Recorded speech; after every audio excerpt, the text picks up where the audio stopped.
Salut les stratoniens, salut à tous, j'espère que vous allez bien, j'espère que vous avez passé une excellente journée. On est parti pour de l'analyse technique, ICT, trading comme d'hab.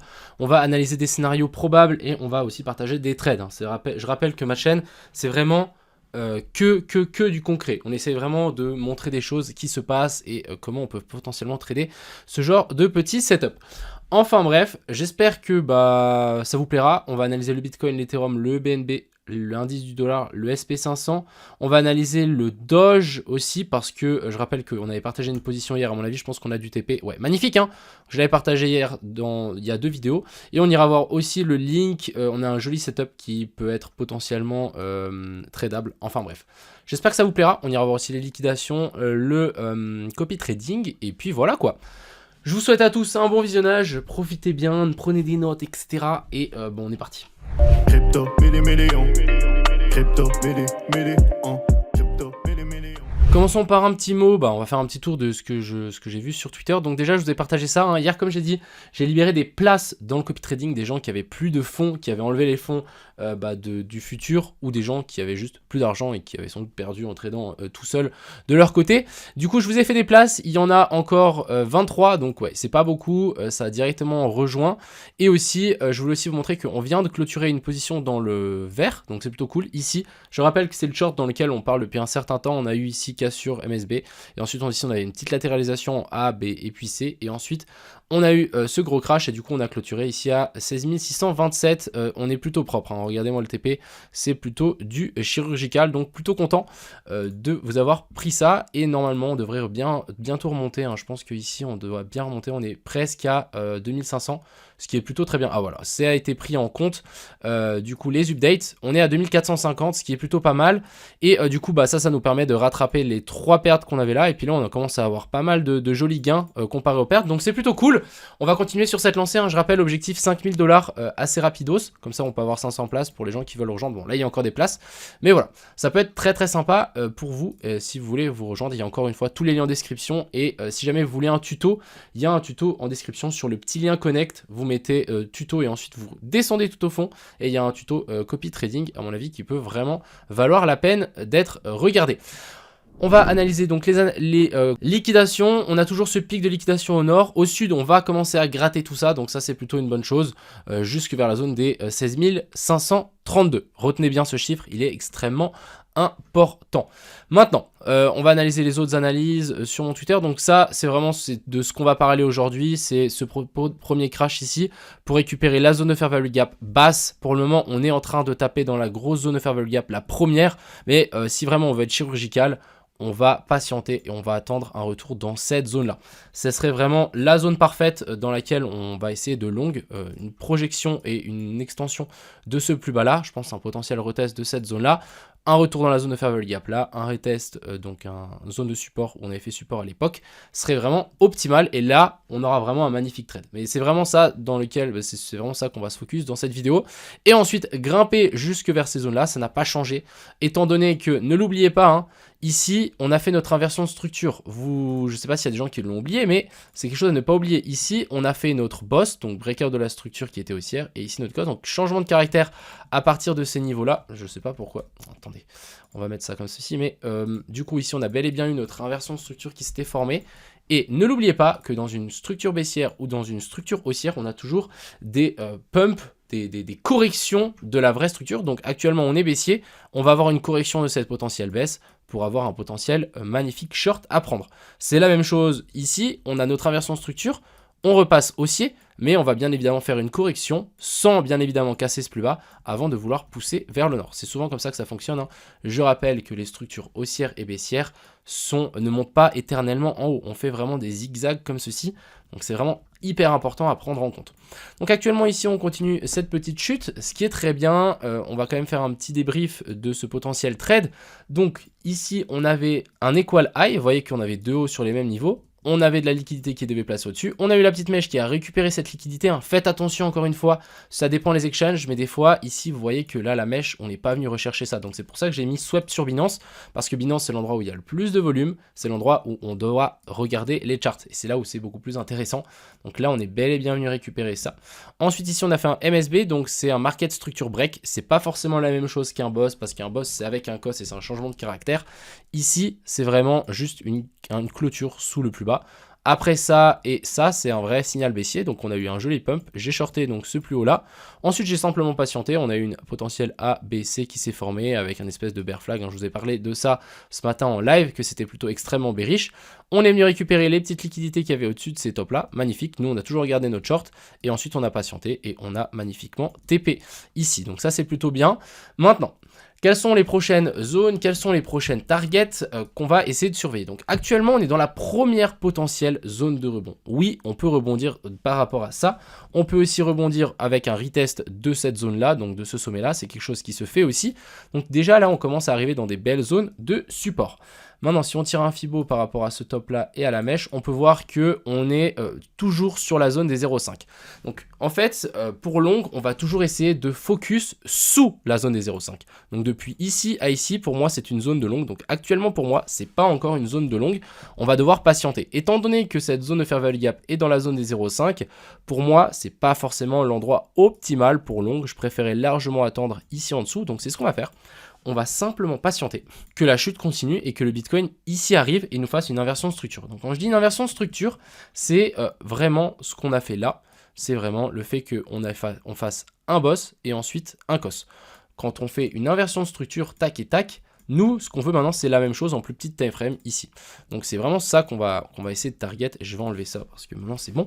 Mais on va vraiment essayer d'attendre ça. Je vais vous le dessiner avec les flèches. En gros, on continue à descendre. On arrive vers la zone de fair value gap. Qu'est-ce qu'on peut largement faire avant la zone de fair value gap, avant la zone de POI? C'est faire un rebond dessus. Donc on rebondit sur cette zone-là. Il y a beaucoup de gens qui longuent. Là, il y a potentiellement des gens qui longuent. Ensuite, on fait un potentiel rebond. Et ensuite, on fait une mèche ou une bougie qui passe en dessous de ce premier plus bas pour récupérer les liquidités de cette zone-là. Et nous, du coup, là, on nous fait notre cos. Ensuite, on attend un potentiel boss. On attend le rebond. Pas le rebond, mais la correction.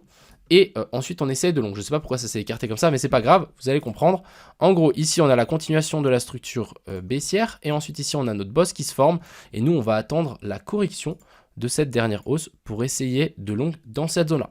Et à ce moment-là, on essaiera de long là avec un stop loss sous ce plus bas là. Et on pourra vraiment avoir quelque chose de super. Donc, si vraiment on long ici, on va mettre le stop loss sous ce plus bas là, peut-être on va tirer un peu plus bas pour être sûr, mais on pourra avoir quelque chose du style.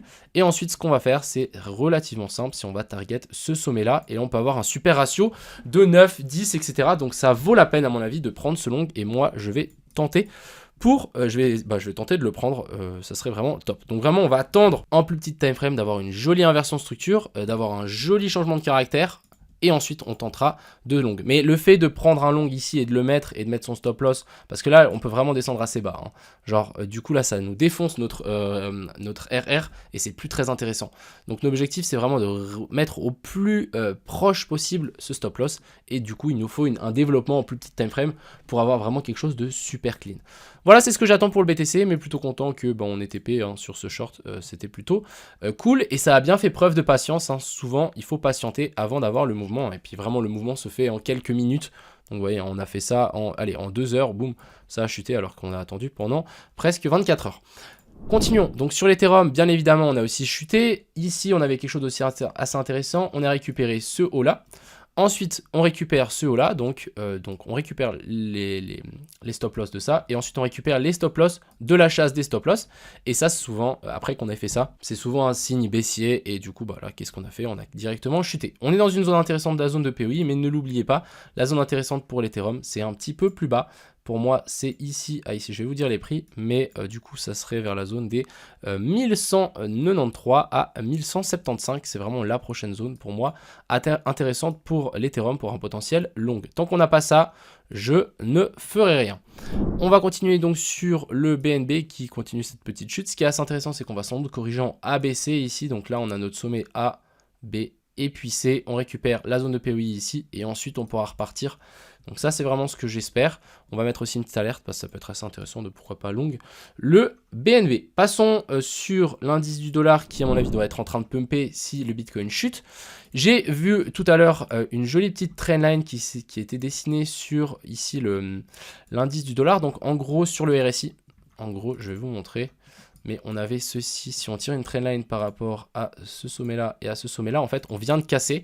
Et bah, à mon avis, ici, on va pumper. Donc encore une fois, si l'indice du dollar pump, le Bitcoin devrait chuter. Et on devrait avoir le SP500 qui chute aussi. Donc là, actuellement, on s'est bien fait rejeter. Je pense que maintenant, vu que le SP500 est venu nous faire un nouveau plus haut, hein, tu voyais que ici, on a finalement bien notre boss. Inversion de la structure qui s'est formée. On peut tirer un petit fibo par rapport à ici jusqu'ici. On essaie de long sous la zone des 0,5 et ensuite je pense qu'on pourra potentiellement avoir un rebond jusque dans la zone de fair value gap ici sur laquelle on s'est arrêté juste avant et nous faire une jolie A, B et puis C. Ici, joli petit bear flag et ensuite voilà. Donc ça c'est quelque chose de complètement faisable aussi. Parlons du Doge, donc le Doge, hein, je ne sais pas si vous vous souvenez, mais je vous avais partagé cette petite analyse ici. Il y a quelques vidéos en arrière avec ce potentiel trade. J'espère qu'il y en a d'entre vous qui l'ont pris, mais voilà, il s'est passé à merveille. Il y avait un 2.18R. C'est relativement faible, mais c'était un trade complètement donné avec les Smart Money Concept, etc. C'est vraiment quelque chose de super facile à trade. C'est vraiment la base. Hein. Ici, vous avez vraiment la base. On récupère les liquidités. Vous voyez qu'ici, on avait récupéré ça. Je vais mettre mon petit FU. Hop. On avait récupéré les liquidités sous ce plus bas là. Ensuite, inversion de la structure, on vient monter un petit peu plus haut, on vient taper la zone de fair value gap qui était là, on place notre ordre pile poil dessus et on target un nouveau plus haut. Magnifique, juste magnifique. Franchement, celui-là, c'est comme la théorie, il n'y a rien de plus simple, il est passé à merveille. Et aussi, on va parler donc du link qui m'a été demandé tout à l'heure en live, donc j'ai fait un live ce matin. On a une grosse inversion de structure, retour dans la grosse zone d'order block en 4 heures. On nous fait une petite inversion de structure en 1 heure. Encore une fois, je rappelle que c'est des poupées russes. J'avais dit que hier, on avait potentiellement une chance de venir chercher un petit peu plus bas, récupérer la zone de fair value gap ici en dessous. Donc là, je pense que ça peut être assez intéressant de placer un ordre. Stop loss sous la mèche, hein, parce que normalement, on ne doit pas passer sous cette mèche-là. Après, ça peut prendre un petit peu de temps. Pour les gens, les snipers de ma communauté, attendez aussi une petite inversion de structure. On devrait avoir un truc qui va se matérialiser comme ceci. Et une fois que vous avez ça, bah, vous essayez de long sur ce niveau-là. Donc encore une fois, hein, c'est des poupées russes. C'est vraiment ça, mais en plus petit. Si vraiment vous avez ça, là vous allez vraiment avoir un stop loss, mais un râler pas crête. Et là vous pouvez vraiment avoir un RR de fou. Étant donné que ici sur le link, on a eu une grosse inversion de structure et qu'on est revenu dans une zone intéressante pour un potentiel décollage, la prochaine target c'est un nouveau top en fait. Étant donné que là on passe haussier, bah, la prochaine zone qui est haussier, c'est vraiment un nouveau top par rapport à ça. Récupérer les zones de fair value gap au-dessus. Et ensuite, pourquoi pas faire un énorme bear flag. On revient là et ensuite ici on casse tout vers le bas. Ça c'est quelque chose de complètement faisable et à ne pas oublier. Voilà un petit peu pour le link. Je pense qu'on va patienter. Je vais le surveiller. Hein. J'ai mis mon alerte. Je vais vraiment le surveiller. Je pense que ça peut être aussi un excellent long. Mais il y a beaucoup plus de long à mon avis à prendre maintenant que des petits shorts. Donc vraiment... Pensiez au long les gars, pas forcément de short maintenant, et puis bah on verra comment ça goupille. Ça se goupille, moi j'espère vraiment qu'on va avoir un rebond là, si vraiment on casse vers le bas, bah c'est juste que le marché aura faux, et pas nous. Voilà, au moins c'est dit. Je vous souhaite à tous une excellente soirée, profitez bien, encore une fois merci de votre visionnage, n'hésitez pas à mettre un petit pouce bleu, et puis ça fait toujours plaisir. A plus.